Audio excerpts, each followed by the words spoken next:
Hello and welcome to Legalese. I'm Ernie Hyde, your host, and this month we're going to be talking about street drugs. And with me I have two people that have helped me in shows before with drug court and various other substance-related issues. With me I have Kerin Raymond, and Kerin is currently Director of Community Services at the Lowell House in Lowell, former statewide Director of Drug Courts, right? Correct. And Jeff Patterson, and Jeff is a Detective Sergeant with the Littleton Police Department and serves as the representative for the police department on the drug court in the Air drug court. So welcome both. Thank you. Thank you.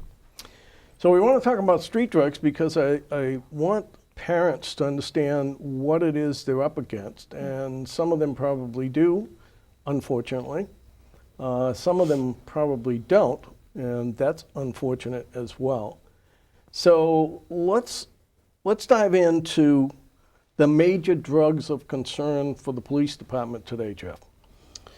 Well, as always, even though some of the public opinion has changed in reference to marijuana and the changes going on in the state right now, marijuana is a major concern for ours as dealing with high school age kids and basically the gateway into anything else.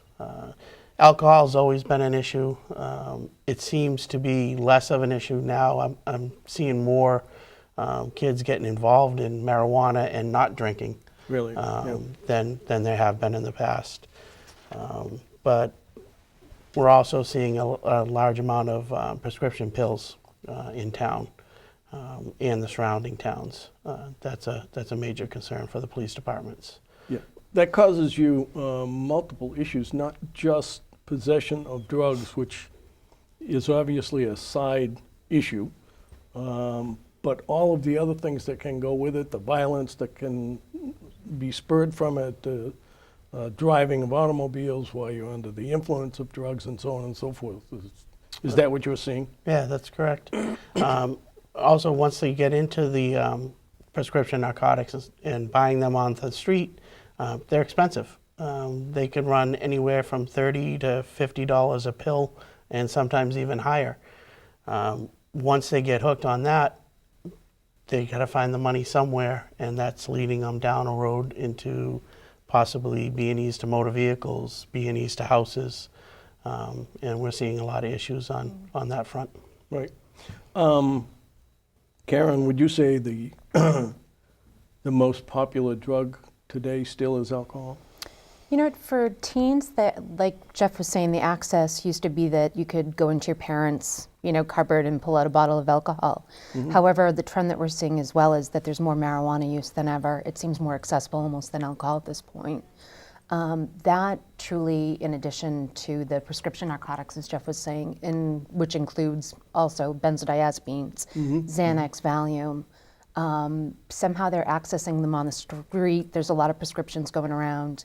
And prescriptions being stolen, or they're taken off of a senior member in the family or somebody who has cancer, and they have access. But as Jeff said, it is really expensive to maintain that type of habit. And unfortunately, people who become addicted to opiates often transition off to heroin because it's much cheaper. Okay. And the common drug of marijuana, as Jeff mentioned, is sort of a gateway to almost anything. Correct. And are you still seeing a lot of that in treatment? Absolutely. When people come in, their typical history, when I'm seeing them later, is that they start using cannabis and alcohol simultaneously, usually around the age anywhere from 12 years old to 14-year-olds. They start to use it with sporadic use, and then it transitions very quickly because of the addictive personality. Probably about 16 is when they start to use things regularly, particularly marijuana on a daily basis, before school, perhaps in their lunch break during school, and then after. Okay. So if we take a 12-year-old who decides, for whatever reason, peer pressure or whatever, to get into marijuana and alcohol, what sort of changes would you say to a parent that you ought to be aware of and be looking for in that young person? Sure. What I always say to parents is look for things that seem out of the ordinary. if you get to know your child well enough, if they're athletic, they're in playing school sports, or they're involved with the community and activities, and suddenly they're pulling away from those, or you notice that they have different friends that are coming around that you question. The physical symptoms could be anywhere from sleeping much later on the days, red eyes, smelling, coming in smelling like smoke of like marijuana, if people know what that smells like. But just the change in behavior is quite indicative of a use, and parents might want to put it, 12 to 14 years old, it's the tween stage as they're turning into teenagers, and you might want to say that it's related to, the transition as they're earlier adults now, but typically be aware and be mindful. And I always say go with your intuition. If you think something's different, it probably is, and it could be due to drug use. I think the key factors there that you pointed out is change of friends. You'll see that very often when it comes down to it. Like you said, playing sports and stuff like that, and then all of a sudden they've got different friends that they're hanging out with. And lose all of that interest in what they were doing and probably were very good at. Most recently, I'm calling to mind an article about a young lady that was heavily involved in sports. I think it was in Billerica or Tewksbury or somewhere in that area that overdosed. Yep. Do you recall reading that? I do. There's been a tremendous increase in opiate overdoses, and I know that particularly in Middlesex County, there are multiple, and actually the governor just passed a bill or has funded, believe, $20 million to go towards opiate overdose, because we've seen such a tremendous increase just within a couple of years, particularly over the last 6 months. There's been a lot of opiate overdose deaths. And so that kind of brings me to some of the drugs beyond gateway, which is, in my mind, alcohol and marijuana. We're talking about fairly inexpensive drugs, such as heroin, and give parents an idea of how you find the younger kids consuming it. I mean, you and I both know, and Jeff knows, that there's a number of ways that you can consume heroin. What do you find mostly? It usually starts off, there's a progression to the disease that people typically, if they have, the way that, first of all, they start with the prescription pills is typically they'll swallow them, then that can lead to them doing it nasally and inhaling it, and then sometimes people have been known to smoke it, which was a common trend. The same thing goes with heroin, although what they'd start off is doing it nasally, and then ultimately through intravenous injection is the progression and the quickest fix, or the quickest way to get high off of heroin. So if you have a young adult on heroin, what might you be looking for in their behavior? Sure. Motor retardation in terms of their movements would be slowed down. They might look like they're falling asleep and going into a nod. Again, social and actually withdrawal. do go to sleep sometime in the middle of a conversation. Correct. Totally inappropriate. We've seen that. Absolutely. So. You'd want to look for marks on the face. Heroin is known to actually cause people to itch their skin a lot. So if you notice that there's breakouts, even hormonal changes, look at arms, legs in between toes. There can be injection sites. Again, things that seem out of the ordinary for what you know that person to be or have acted previously to this. Any indication with behavior being off, or physically they'd start to actually lose weight, a lot of weight very rapidly, is another great indicator that somebody's taking something. And because it works on the limbic system in the central, part of your brain, your desire to eat goes down, unlike marijuana, which we know that that's increased, correct. Yeah. But a lot of the drugs have an effect that just quell that desire, and actually the drug, and as it progresses to the disease of addiction, the priority is getting the fix and getting the high, or just to keep from getting sick, versus any life obligations such as working, going to school, employment. Well, one of the things I want to make sure that we impress upon parents is we're not asking you the minute the child walks in the room now to strip them down and go through their toes and everything else, but some of these things that, Jeff, you see all the time. I mean, young people on drugs and how they behave. How would you describe what you see?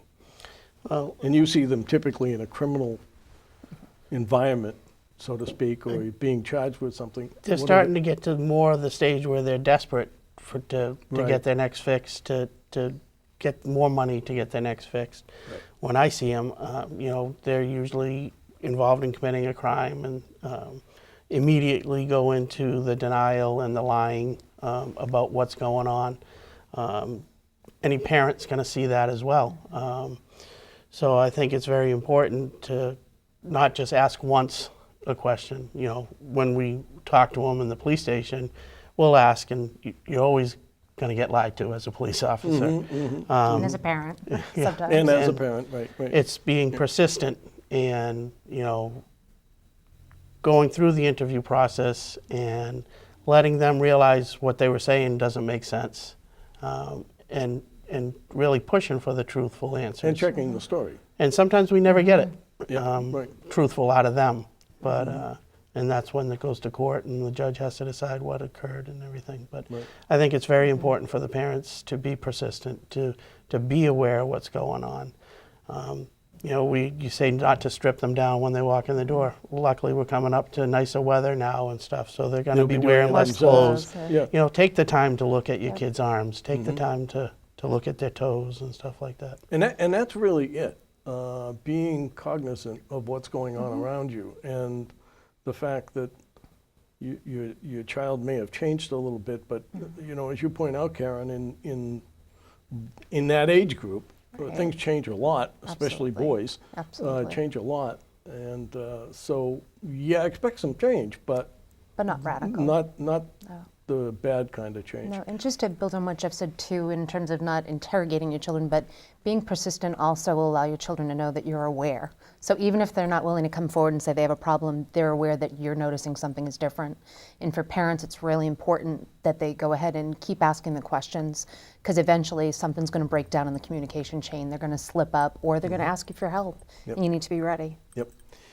How important is it for parents to actually have a sit-down conversation with their children to discuss drugs and what's out there, and what the dangers are, and what the concern of a parent would be, and what their concerns as children should be?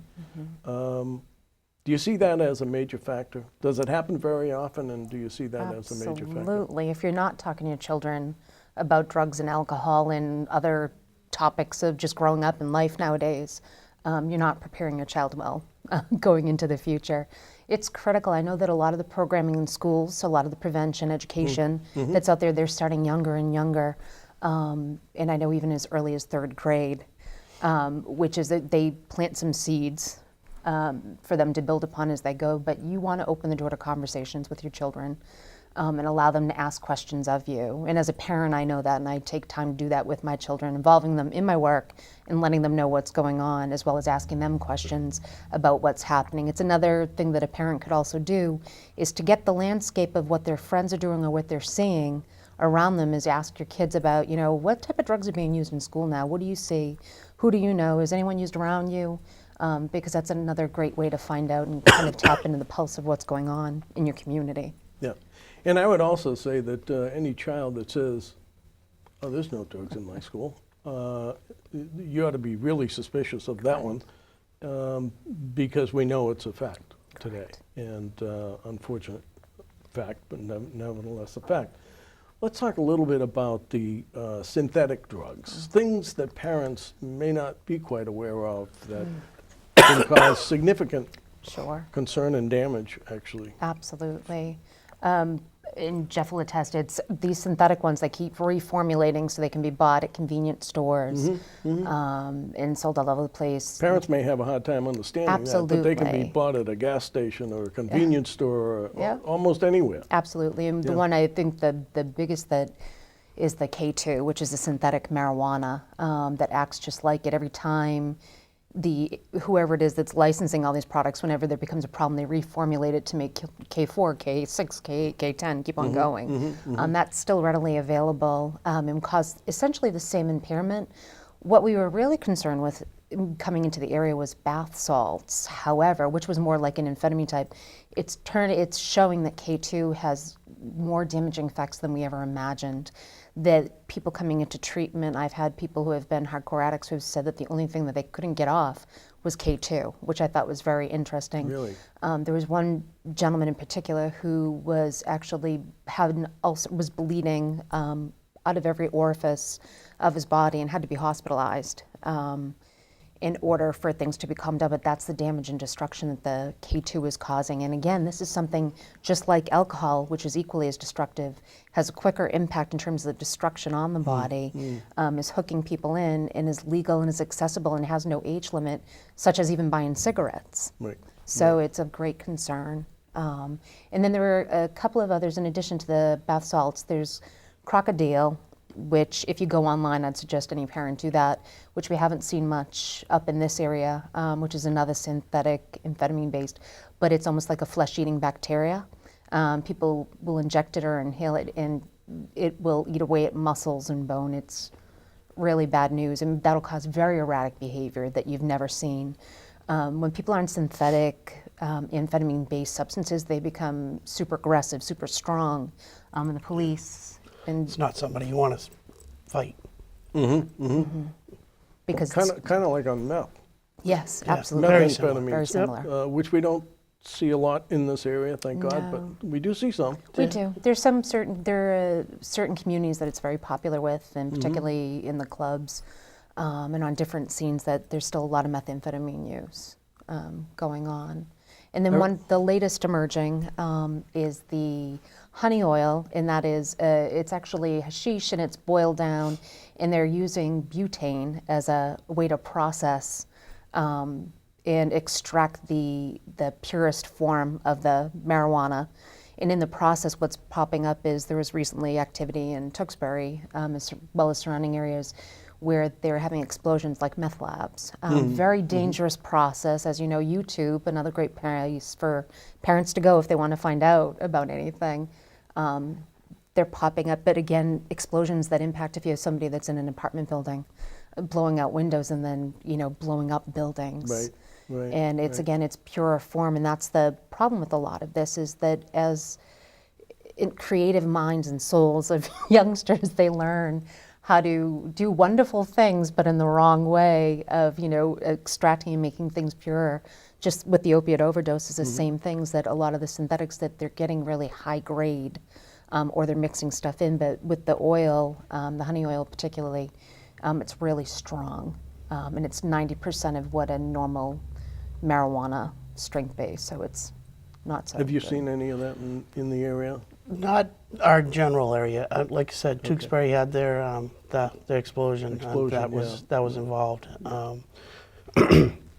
One of the things that came out of that I learned was that some of the e-cigarettes and the vaporizers, they're using kids, teenagers, young Found a adults way. are using those in order to put this honey oil into, and they're smoking it with that. So that's another tip to parents is, somebody sitting there saying, "Oh, it's an e-cig, it's not that dangerous," and that's probably has not been could be proven yet, used by for the something way. else. Correct. Right. So Right. Correct.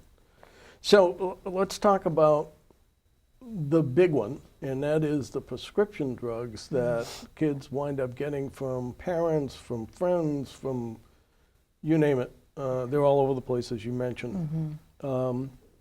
What do we see a lot of on the streets? Percocets?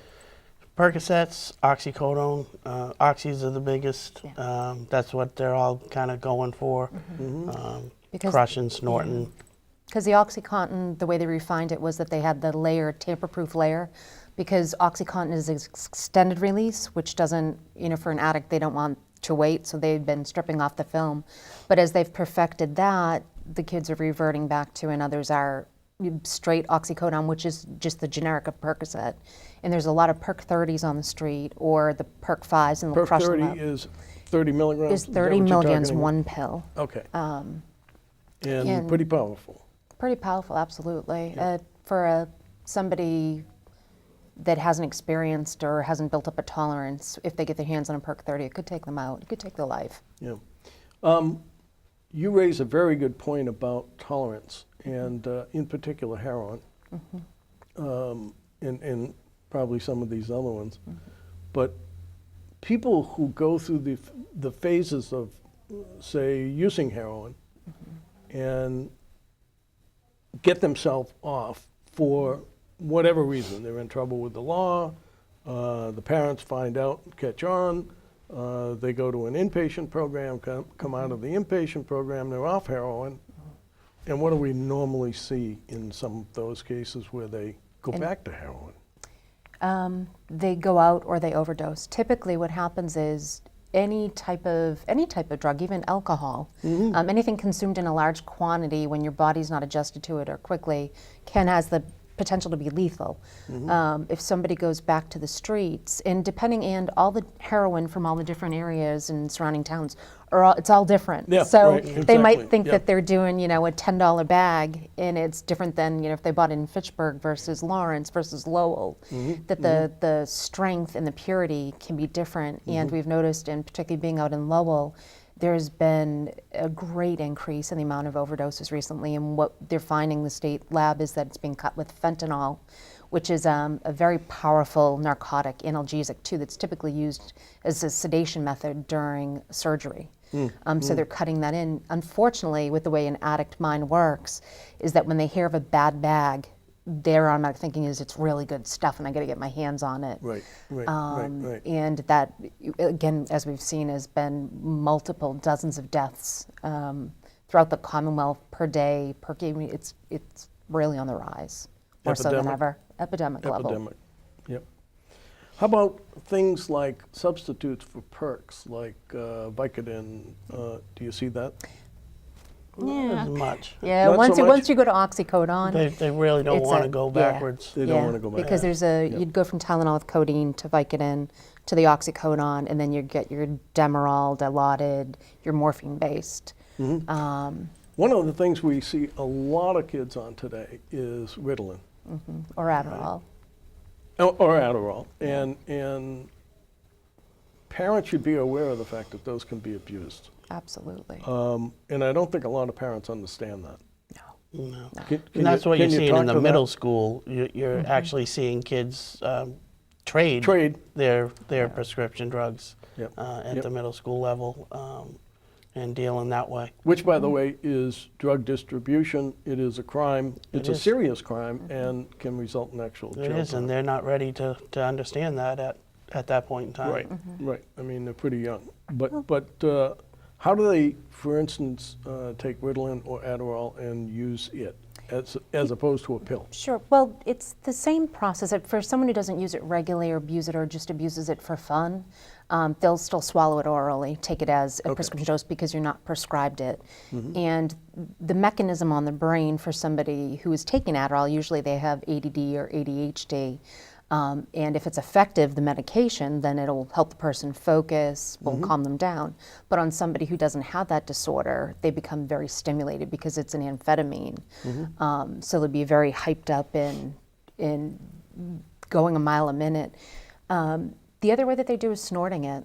If they have, again, built up a tolerance because swallowing it's no longer fun and you don't get any effect out of taking 60, 90 milligrams of Adderall or amphetamine salts, which is the commonly generic prescribed, they'll start doing it nasally. A lot of stuff goes from pill form. There's another form called parachuting where they crush up a pill, twist in a little bit of tissue paper, and then throw it to the back of their throat and then swallow it with a drink. But it allows, because it's crushed, for quicker absorption, and then snorting it is usually where it goes. I haven't heard of anybody injecting it.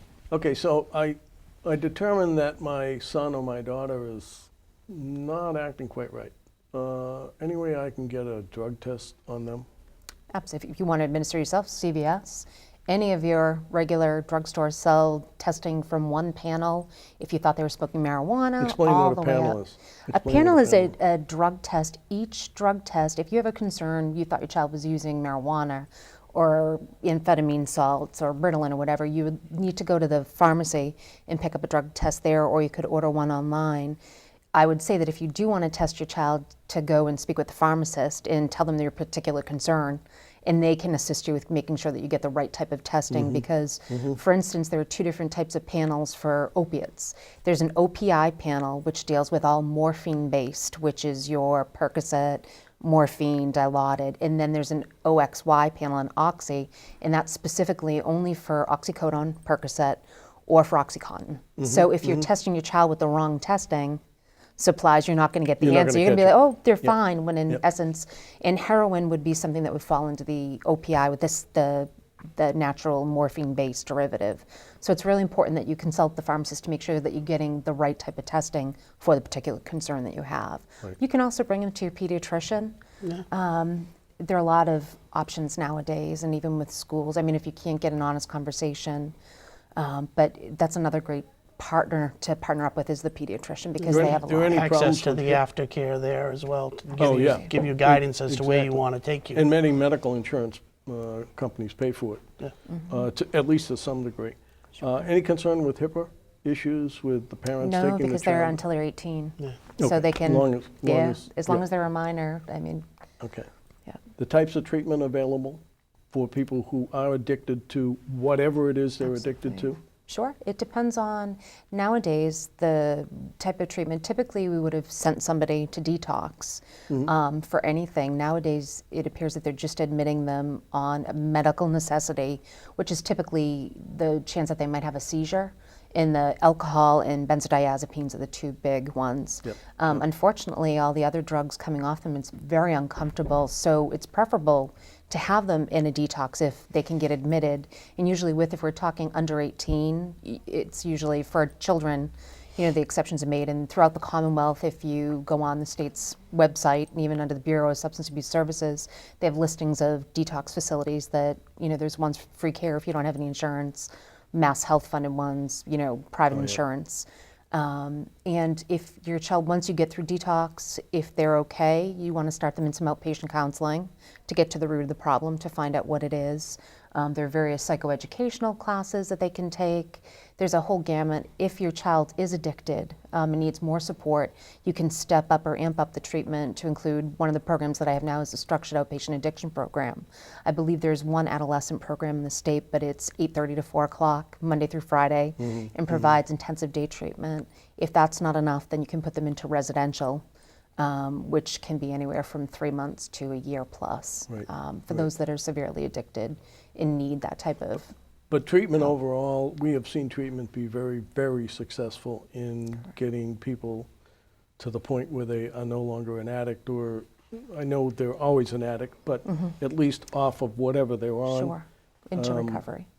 And it's not an easy process. So if parents get anything out of this show, I think they ought to at least get some fear out of the potential for their kids actually being involved with these various drugs and work to get them off of it. Sure. I want to thank both of you, Jeff and Kerin, for coming on. It's been great. And hopefully we can follow up next month with a show on drug courts, because it's National Drug Court Month next month. So we'll see what we can do on that one. Excellent. Thanks again for coming on. Thank you, Thank you. Ronnie.